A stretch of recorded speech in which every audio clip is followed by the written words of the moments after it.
delivery with the best hospitals in the world.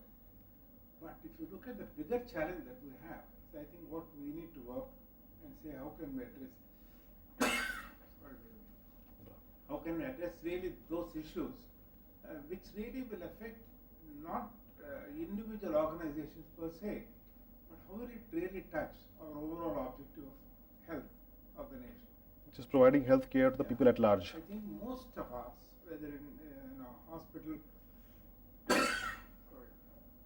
hospital associations, or when we discuss with the government and want to have a dialogue on PPP models. Right. And for example, CI, in many ways, I think we have been discussing over the last decade, saying what are the priorities in health development and how do we get there. Right. So similarly, individually, as far as Apollo is concerned, yes, when we set ourselves in the beginning, we started because saying it's simply not possible for all people who need help to go abroad and spend that money. Absolutely. I think that's behind us now. Mm-hmm. And everything else, but that was in the heart. I had a patient who couldn't go abroad for heart disease because he couldn't raise $50,000. Absolutely. Today, nobody needs to go abroad, and leave alone Apollo. All other hospitals have now giving the same quality and same outcomes. Apollo has done 125,000 coronary bypass surgeries, and our outcomes are as good as the best hospitals in the world. And so are Max, Fortis, whatever, Escorts. All of these have done. So I think what we have done is to be able to quickly absorb the best that is available from the best. Number one, adapt the technology. Second is get the processes right. And third is what we need is to see how do we put our people in juxtaposition, our talent, clinical talent, our people to produce that clinical excellence. And we have done it. Absolutely. Nobody believed. I still recollect when we first started, they said it's a wasteful exercise. This is not for true, I'll tell you. When President Zal Singh was cutting the tape, opening the hospital, a few in the lobby said, Dr. Reddy is a very clever guy. He has built it very nicely because I know he knows that it won't work as a hospital, but definitely will work as a beautiful rotation. So I think that was the concept, saying, yeah. But there are all the people who were with me, like the 4 pillars I had, right. the doctors or whoever, all of them reinforced saying, yes, we are with your vision. And to take others was not very difficult. Fantastic. And the moment they saw that the first date when it happened, when we did the first bypass or the first difficult CCU patient turning around, today I have a 220 kilo person with all sorts of medical problems. When I went this morning, he said, Namaste, Dr. Reddy. Very Nobody nice. ever thought he's in septicemia. He's this size. Yeah. Each leg is this size. Multiple infections. So I think this is what gives everybody in the CCU saying, hope. There is a hope if you do work at it. Absolutely. Absolutely. So, Dr. Reddy, this is very interesting. You have been a driving force behind creation of a private healthcare system in this country for many years. And clearly now, as we are, in 2012, we clearly see that there is a acceptance of private healthcare as an integral part of the healthcare system. With that, of course, there's a lot more attention from a lot of stakeholders on this industry, be it government, be it, foreign tourists and so on. So as this industry is being scrutinized and now pressurized by multiple sources, how are you dealing with, managing all these forces which were not, there earlier when you were just one entity? So I think there are 2 clear things that need to do. The clear things to address, saying, what are your challenges? Recognize those challenges and to see how can your organization fit in to meet this challenge. How do you get others into this whole phenomenon? I think that's what we have done individually and working through various organizations, CI, healthcare organizations, and all of these. Collectively, we saw how could we address this and also represent to the government. Whether it has got a response or not, I'm not here to comment. But at least we represent to the government saying that this is the need. For example, if you see the three major challenges that we have. The demand-supply gap is acute in healthcare. We need to add 100,000 beds.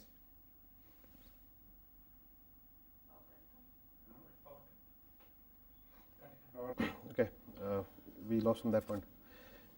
So Dr. Reddy, this is very interesting. You mentioned about all the great work you have done. You have been a pioneering force in creation of the private enterprise in the healthcare industry in India, right? As the time has progressed, clearly the private healthcare part is now a key element of the overall healthcare system, and making sure that the country at large has access to the kind of healthcare needs it deserves.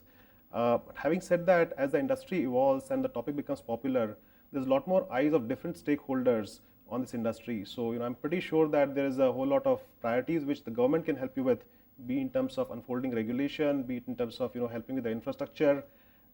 So how are you able to kind of manage some of these stakeholders and the pressures which are now new on the industry? I think you have put a very important question. In a very short time, you have put all the things. I wish I could answer this, and if we answer this, I think country will be a healthy and a happy country. Basically, what we have done is to attempt to bring to our people the care that was not available before. And we are very fortunate. India can be proud today that there are a good number of hospitals across the country which are able to give the same or even better care than the best hospitals in the world at a price India can afford. So I think this is number one objective, which automatically gave everybody that stimulus saying, yes, we can do it, but then when you can do it, there is much more that we are seeing that we need to do. This is the three, if you see the national health scenario today, it has three major challenges. Mm-hmm. One is the demand-supply gap. Right. We need to add 100,000 beds per year for the next decade to meet this demand. We have one hospital bed for 100,000 people, whereas the WHO recommendation is that we need one bed for 300 people. US has got one bed for 250, and the Japanese are luxurious. They have one bed for 80 people. Wow. So I think to fill that, the cost that need to be put in is close to 60,000 crores per year. Wow. That's the first gap. Mm-hmm. The second gap that we have is the lack of health human resources. We have our doctors need to double. We need to double the doctors from 0.7 million to 1.5 million, triple the nurses from 0.8 million to 2.5 million, and more importantly, take the paramedics quadruple the paramedics. I think this is a huge two things that we need to do. But if you look at the third one, which is much more, which is recent, more and more recognition is coming towards this, and that is, India was bothered those days about a lot of these infections. I think the last decade of last century, we thought the HIV will wipe us out. At least to some extent, there's some management that has come. Recently, WHO is pronounced saying India is probably free of polio. So these are the infections which is to some extent have come, but there is a whole new health threat that has come, like a pandemic. These are the non-communicable diseases. Absolutely. We are diabetic capital of the world, heart capital of the world, cancer capital of the world. And I know you will agree with me, I want to throw these gold medals into the Bay of Bengal or Indian Ocean. But to be able to do this, we need collective participation. Absolutely. We need to understand that in each of these diseases, there are three components to manage this. This is where I think we have been interacting with the government, that we need, number one, first people to know that UN for the first time had a conference on NCDs last May. Our health minister went there, and our MD also attended. I know a good number of people who represented India in that meeting. But what is really true is that in several things, Asians, especially Indians, are much more prone. The diabetes, whatever they predicted in diabetes by 2020 has already occurred by 2011. So what will it be by 2020, which is only less than 8 years ahead? Similarly with the heart disease, you read in Chennai the other day a young man who was a technocrat coming from Australia. The plane landed 40 minutes later because a runway blocked, and he wanted to see his father on his birthday. His father was there. He could wave to the father. from the baggage claim, and next thing he dropped dead. And this is not a rare incident. Almost every single day, the hospitals across the country are getting these young people in their 30s and early 40s who are either reaching the hospitals or not able to reach the hospitals. Yeah, Dr. Reddy, thank you very much. This is a very, very, good, combination of two sides of the coin. On one hand, you are suggesting that the picture of healthcare needs of India as a country is starting to kind of soar because of the new diseases, because of the stress levels, change in lifestyles, and so on. Clearly, there's a shortfall of capacity, and then the point which you made about the need to have more and more number of doctors and nurses and trained staff, right? Given this gap, if we throw the third dimension of now, if you see the global scenario, all the eyes are on India as a source of being able to manage their own healthcare costs. US as a country spends, probably 16-20% of their GDP. Now they're going to be 20% very soon. Absolutely. It's 17-18% of the GDP. Right. And they clearly are seeing that, I get your point, saying, how do we absolutely on one side relate ourselves with the rest of the world?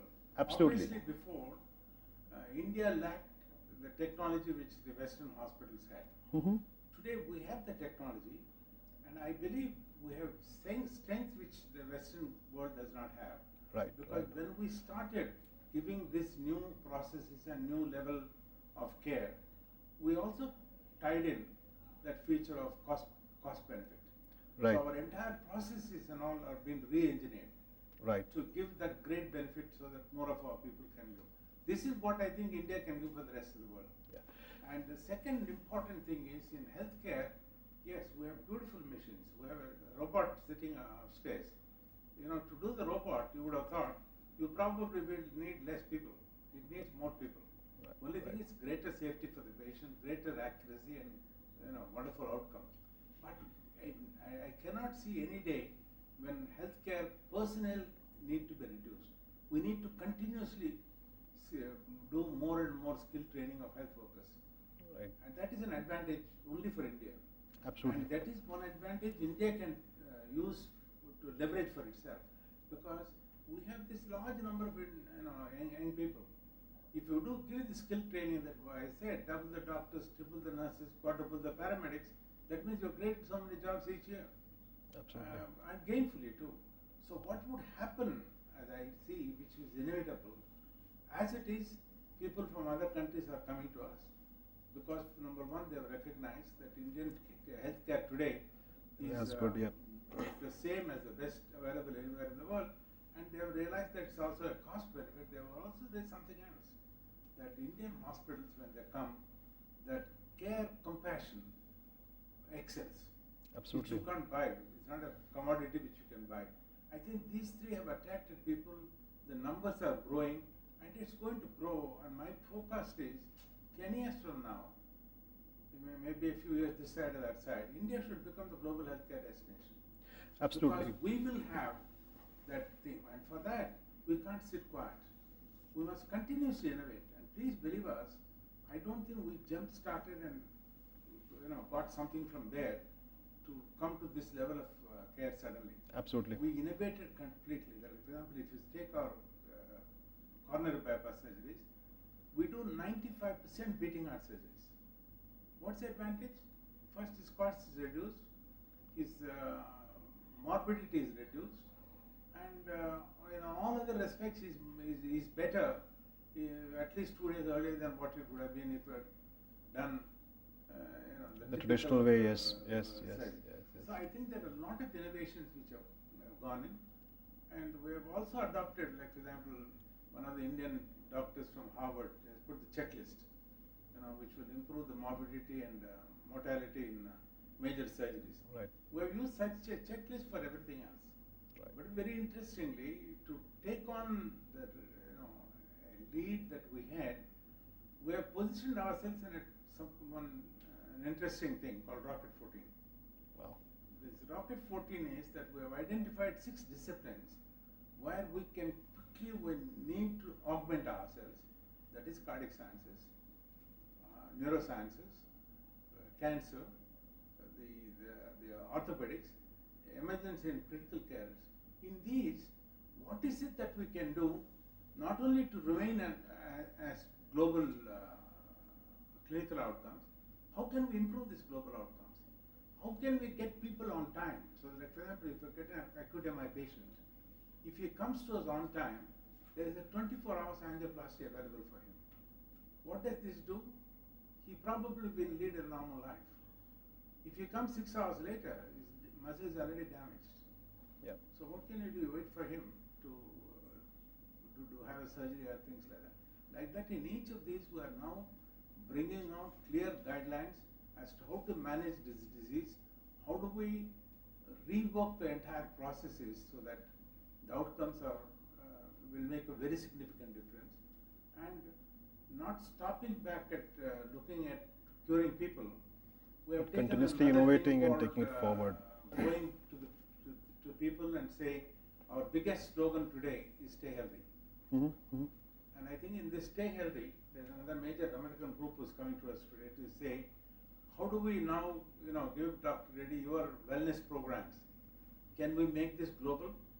Can we work to this global? It's possible, because fortunately we have a technology which was not there before for us. Even if I thought of it 5 years ago, it wouldn't have been the same. Today, with the IT, with 3G, 4G, and broadband, all kinds of connectivity, yes. I think we should be able to get to people almost continuously to see how we can stay with real time. Yeah. See, this is Brilliant Heart Waiting Pledge to prevent heart disease.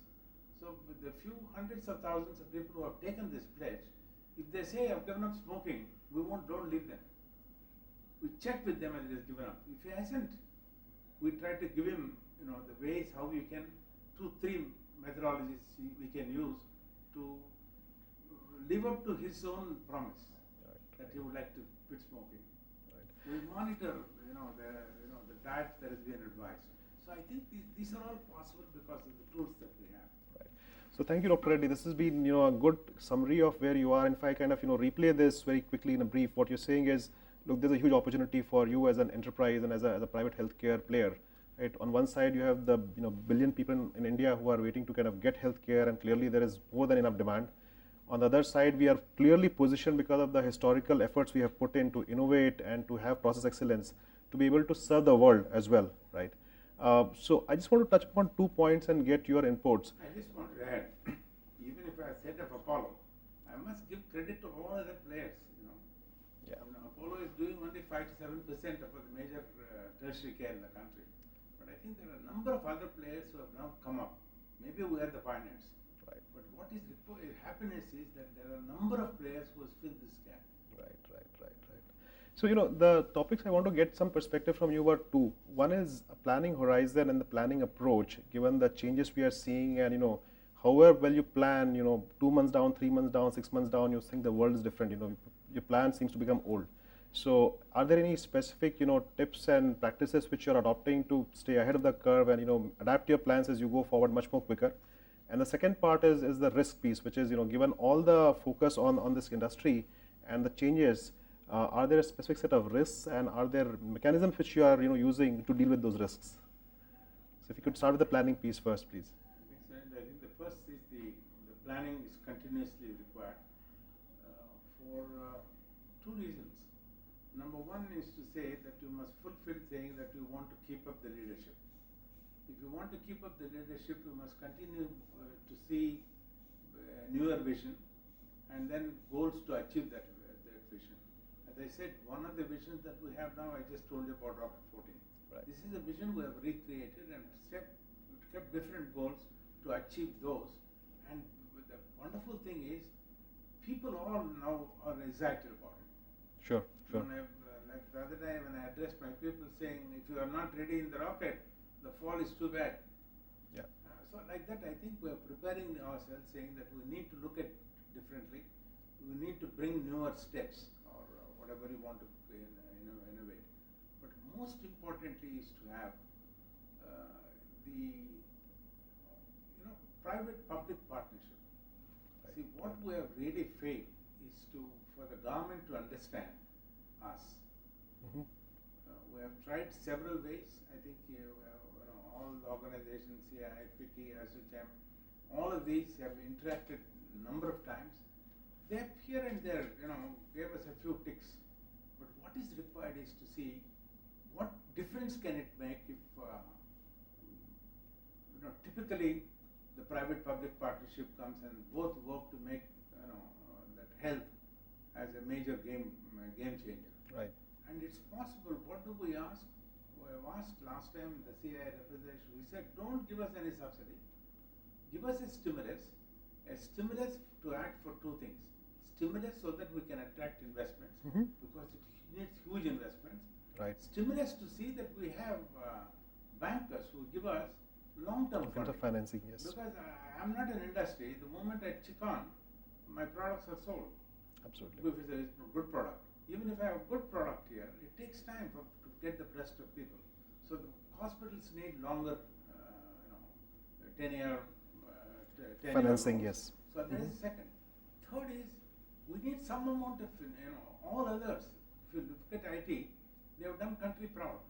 Absolutely. By getting whatever concessions that they had by way of infrastructure, by way of taxations, they have provided huge employment and made Indians look up. Proud. Yes, absolutely. Because this is where I think health can give that status to the world.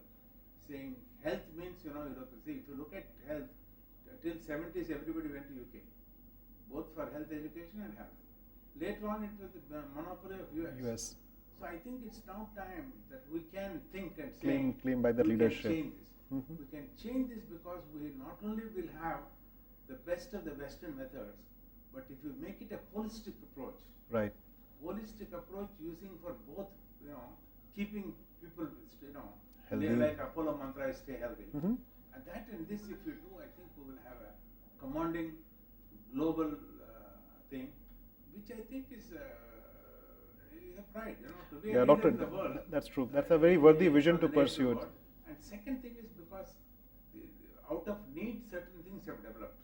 Right. But I think having developed, there is that confidence in the industry that we can do this and we will be willing to take up that challenge. Right. So I hope the government will recognize and give us that stimulus. I said, don't give any subsidy. Right. Let's work together and make our people, and especially, the other side of the consequence is bad. Right. But, if you don't do this, if the health is not attended to, the GDP growth will drop by 0.5%. And WHO has clearly said, these NCDs alone, the burden on India will be $270 billion. Right. So I think there is a greater need for us to work and obviate these two things. Right. And turn it as a positive for the national growth. And this is what we're all talking about. India is a giant woken up. Absolutely. That the picture you're painting is certainly a very worthy aspiration to aim for and strive towards, both as individual players, as leaders of industry. In terms of the risks to that vision being reached, do you see any kind of threats or challenges and risks typically which can be derailing this thing, and are there ways to kind of manage that? I don't know what other industries do. They want to cut costs. But the biggest risk in healthcare is if you cut corners in health, it is terrible. It is drastic. Right. The results can be. So this is where I think our biggest thing is to see, not to forget our focus that what we are doing is treating a human being. So in that we need to have the entire thing, perfect, but still make it affordable for him. So that risk is risk not taken, but risk is mitigated by innovation. Perfect. I think it's very good. It's a very crucial thing that what you have asked for, I think, is what you continuously face. But fortunately, and this is where we are continuously learning from each other player. Right. The last question I have, Dr. Reddy, for you is, given all the aspirations we have and given the pressures of demand, how are you able to kind of manage the mood of the system? You have your business is completely a people-driven business, like you said. It's not a factory. It's very critical for your people to be energized and upbeat and positive about the opportunities. You can always see the glass half full or the glass half empty. Would you have any mantras which you are using and successfully practicing to keep the organization motivated and energized and optimistic about the future? I tell you a simple thing that I tell my ward boys, saying these are the people when a patient comes in, brings him down from the car, puts him on a stretcher or a wheelchair, and wheels him to the point of acute care. And after day 2, 5, when he is discharged, he is looking for that boy. When he is going home, he is trying to look at that boy. He looks at a housekeeping boy in his own heart. He says, "Oh, I'm thankful to him." Absolutely. So every housekeeping boy feels that pride when he pushes a stretcher or a thing. So like that, each one of us, like for example, if you ask my engineers, what happens if the boiler fails? He won't say there won't be hot water. He will say hospital will come to a standstill. If you ask him why, he says, I can't, there will be no sterilization. Yeah. So there can't be hospital cannot work. Right. See, that is the attitude of things. So I think we continuously kept him abreast. And they feel so happy. As I said this morning when I went and saw that patient in the intensive care unit, the whole unit, the nurses, the technologists, the doctors, they were all upbeat. Sir, he is able to talk, So that is, this you can't buy for money. The enthusiasm that comes in here. Right. What you need is to receive it. Absolutely. You must have a receiver. Most of us have got, a speaker, but we also need to have the receive others, the unspoken words. Right. So as the leader of this organization, have you been able to kind of replicate this mantra in other systems, in other parts of the hospital system you have, because you are a spread out enterprise. So obviously the personal leadership and inspiration is there, which is making people feel important about the jobs they do day in, day out, and which is what is reflected in the kind of anecdotes you're describing. So are there things which you are able to do? There are a number of Reddys now. Almost everyone tries to say that we can do it, right? We will do it, and this is the way to do it, and this is the transformation that we need to do, and we can do that. That can-do thing Absolutely. has spread all over, and that is our biggest strength today. Absolutely. Whatever challenge that you give, first I still recollect people called me a fool. Dr. Mehta of Jeslo Hospital, when I bought a CT scan, he said, "Are you crazy to buy a CT scan? Why are you wasting so much money?" And then how would you handle it? Today we handle the technology like CyberKnife, then Novalis, 320 slice scans. All of these we're able to do because that confidence in us has brought that extra strength to everybody, and this speaks for the entire healthcare industry. Right. Today in Indian healthcare industry, is something remarkable, and I think this is what will take us to that pinnacle. Even that little impetus. Indian healthcare go into that state saying, hey, it's no longer UK, US. Now in this 21st century, we are going to be the global leaders for healthcare. On that note, Dr. Reddy, thank you very much. It's been wonderful talking to you. I really appreciate the kind of vision you have personally for the industry and for this country, and I wish you all the best. Thank you very much.